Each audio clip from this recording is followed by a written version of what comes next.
Hello children, now today we'll discuss about the next chapter of biology, that is what? Control and coordination. The name of the chapter is mentioned, control and coordination. See, last time we have seen first chapter of biology, that is life processes.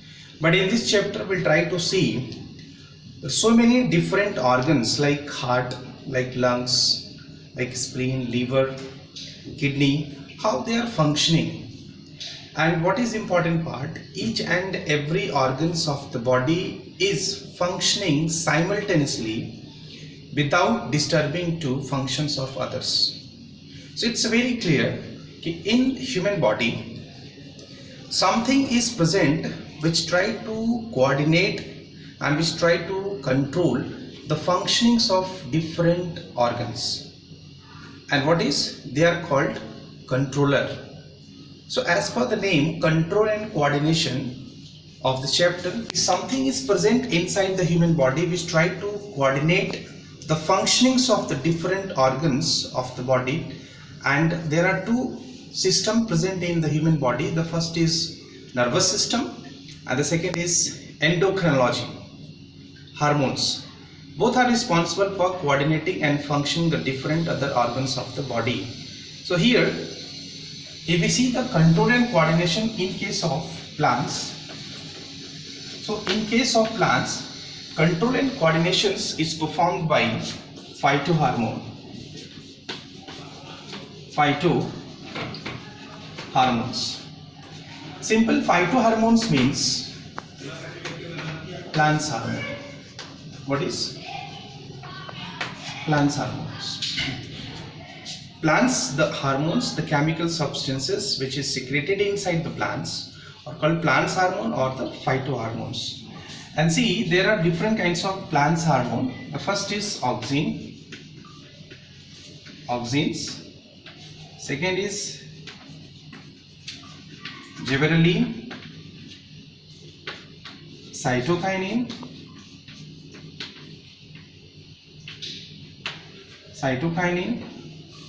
ethylene and abscisic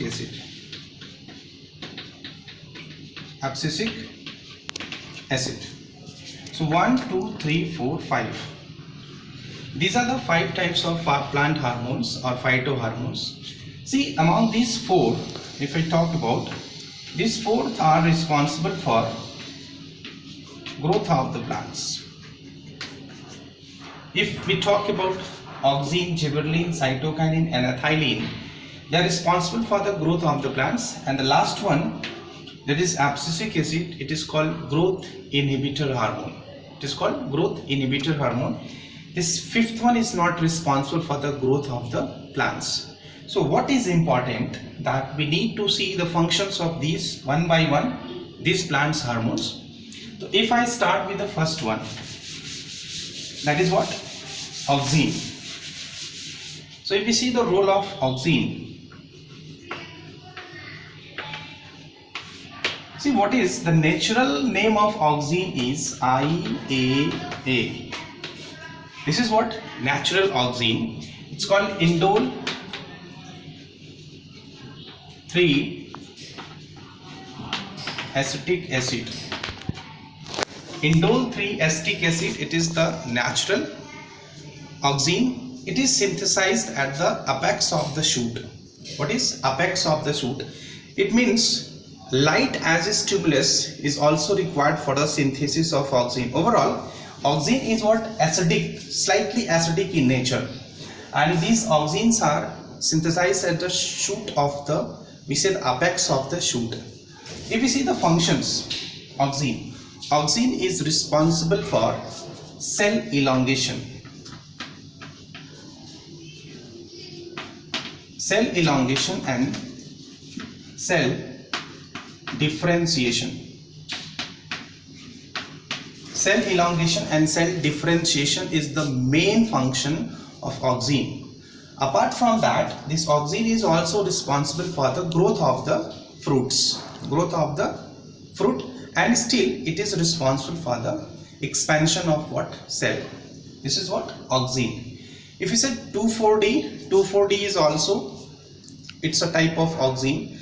So auxins are also used as weedicides, the chemicals which try to kill the grasses, the weeds, unwanted weeds, wild grasses called. So they can be used as a weedicides, auxin. After that, if we see the next one about gibberellin. We see the next function of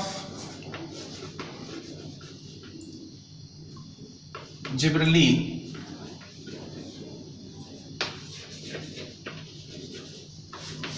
See children, gibberellin is the phytohormone which is responsible for stem elongation and stem differentiation.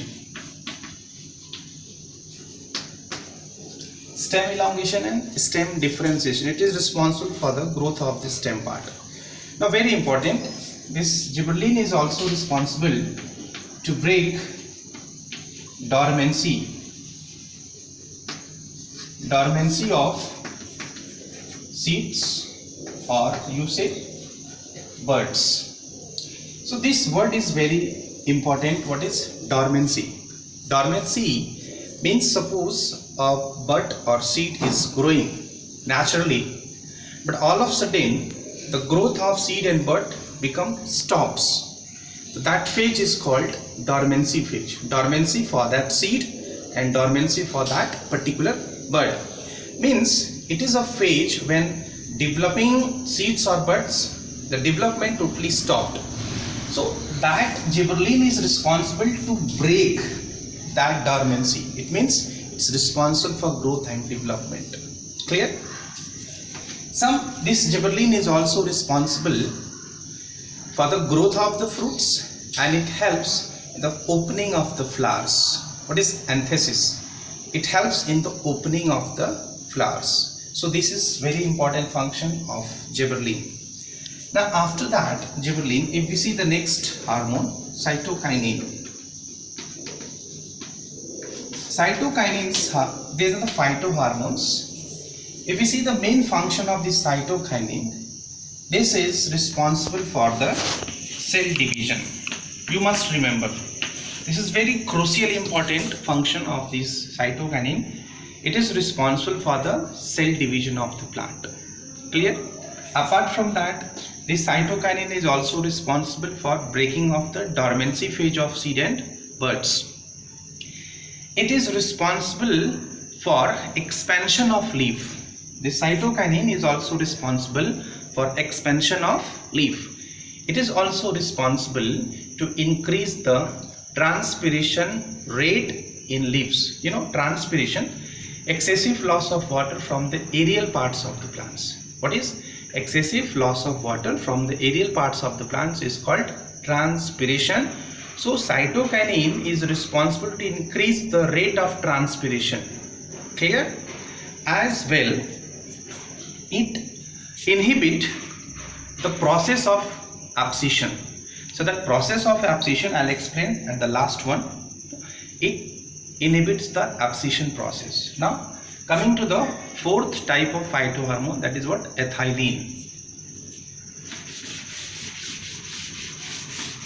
See children, when we talk about this ethylene, this is the plant hormone which is present in gaseous state. This is the only plant hormone, phytohormone, which exists in a gaseous state. This is very peculiar question. Second is, this ethylene is responsible for the ripening of the fruits. There's so many times the questions can be, what is the main function of ethylene? It is responsible for the ripening of the fruits. What is natural ripening of the fruits? It's because of this ethylene. Clear? This is the hormone with some if we see some impact, sometimes this hormone is also giving negative impact to the plant, but most of them are positive. That is why we study in the group of growth hormones. Clear? And last, if we talk about, this is what fifth type of abscisic acid. Abscisic acid. See, this abscisic acid is called ABA. Abscisic acid is also called ABA. It is also known as stress hormone. It's also called stress hormone, because somehow and somewhere this hormone is responsible for giving the stress. It's tried to inhibit the growth of the plants, so it is called growth inhibitor hormone. This is only the hormone which is responsible for growth inhibit. It inhibits the growth of the plants. So growth inhibitor hormone, stress hormone, also called ABA. Clear? If we see the function, the main function, it tries to inhibit the growth. But how? First, it supports the dormancy stage. It doesn't break. It supports the dormancy phase. Means, suppose the seeds and buds are developing, it's growing, but because of this interference of this hormone, the growth and development of seeds or particular buds become stopped. It means it supports the dormancy phase of seeds and buds. Next, it tried to decrease the rate of transpiration. What was the role of abscisic acid? I'm talking this cytokinin. It increases the growth, it increases the rate of the transpiration, but this, it decreases the rate of transpiration. It reduces the rate of opening of flowers. It making obstacle for the expansion of the leaf. So it also decreases the rate of opening and closing of the stomatal pores. So these kinds of physiology, these kinds of functions can be shown, and this is why, and because of that, this is called growth inhibitor hormones. So they are the main functions of these phytohormones. So see children, already I had explained you, but you must know the names of these hormones, phytohormones, and what are the different functions. Now moving to the next part, we'll see here the plants movement. Plants movement. So let's, the next content is plant movement.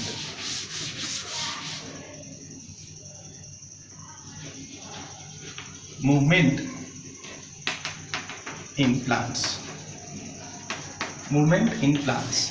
So see, generally we don't find locomotion. Locomotion, plants cannot move from one place to other with respect to the time. But see, of course motion, of course movement takes place, but there are two kinds of movement that can be seen. The first is called tropic movement.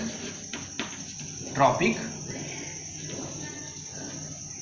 movement. The second movement is called nastic movement. Nastic movement. So first time I try to differentiate between this tropic movement and the nastic movement. See, the tropic movement is also called growth movement. It is also called growth movement because this tropic movement is responsible for the growth of the plants, and this nastic movement is not responsible for the growth of the plant. So not responsible for growth, not for growth. Clear? This tropic movement is directional movement.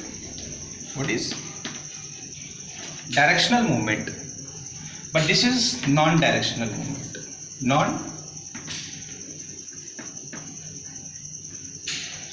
Non-directional movement. It doesn't depend on the direction. Direction of what? Depends on stimulus.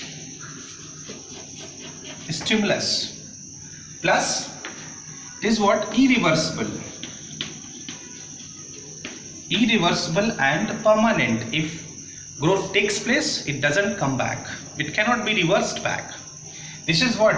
Reversible. It depends on the direction of the stimulus. So, but nastic movement depends on turgor pressure.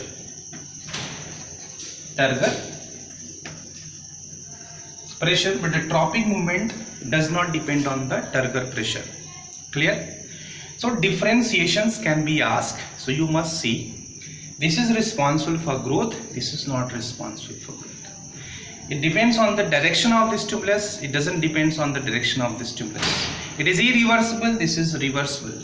It happens, doesn't happen, it happens, doesn't. So what? These are the differences.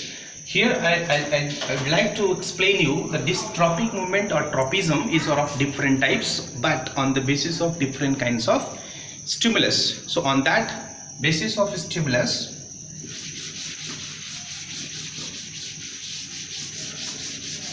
this tropic movement or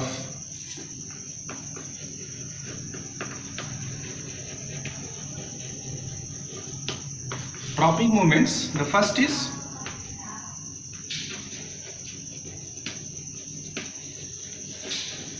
phototropic movement, or it is called phototropism, also called phototropism. Second is called hydrotropic movement, or also called hydrotropism. Third is called geotropic movement or geotropism. Then fourth is called chemotropic movement, or also called chemotropism.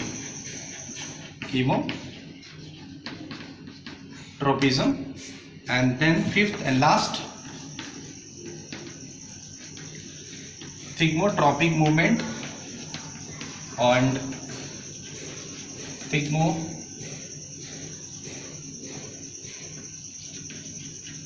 thigmotropism.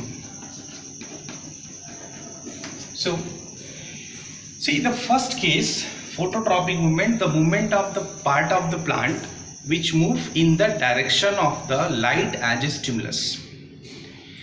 But what is important, if the part of the plant is moving in the direction of the light, that is called positive phototropic movement.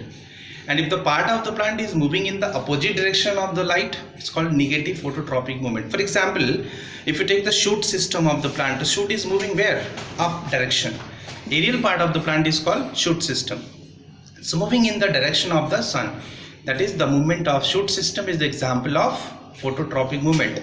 At opposite, if we see the root is moving inside the soil, it means the root is moving in the opposite direction of the light. So that is the example of negative phototropic movement. Clear? Here we find photo as a stimulus. In the second one, hydrotropic movement. Hydro means water. The movement of the part of the plants in the direction of water as a stimulus is what? Positive hydrotropic movement. And if the movement of the plant in the opposite direction of water, it's called negative hydrotropic movement. The same example. Now root is moving where? In the soil towards the capillary water, which water is required for the absorption of the plants. So root is the example of positive hydrotropic movement, and shoot is the example of negative hydrotropic movement, because shoot is growing up in the direction. Third is geotropic movement. Geo means what? Gravitational power of the earth. So part of the plant which is moving in the direction of the gravity. So root is moving in the direction of the gravity. It's a positive geotropic movement. And shoot is moving in the opposite direction of the gravity, is called negative geotropic movement. Chemotropic movement. What is chemotropic movement? The movement of the plant takes place as a chemical, as a stimulus. You might have seen how the pollen grains are moving to the stigma part after the pollination, how the pollen tubes have developed, and how the pollen tubes are moving towards the ovary. Why? Because ovary contain embryo sac, and that embryo sac had egg cell, and that egg cell is responsible for secretion of some kinds of chemicals. So because of that chemicals, the pollen grains develops pollen tube, and pollen tube is continuously moving towards the ovary, embryo sac. So that movement of the pollen tube is the example of chemotropic movement. And the last, thigmotropic movement, it's related to the touch. You might have seen the tendrils of pumpkin, tendrils of bitter gourd, tendrils of Pisum sativum, that is garden pea. So tendrils try to take the support, it try to wrap up around the supportive stick, and then plants are moving up in direction. This is the example of thigmotropic movement. But see, whatever movement we have seen, these movements are totally responsible for the growth of the plants. Clear, children? And now in next video I'll explain what is nastic movement, what are the example of seismonastic movement, how the Mimosa pudica, that is chui mui, that is what touch me not plant performing, acting according to the stimulus. Apart from that, we also study about the nervous system, but we'll see in the next video. Thank you so much.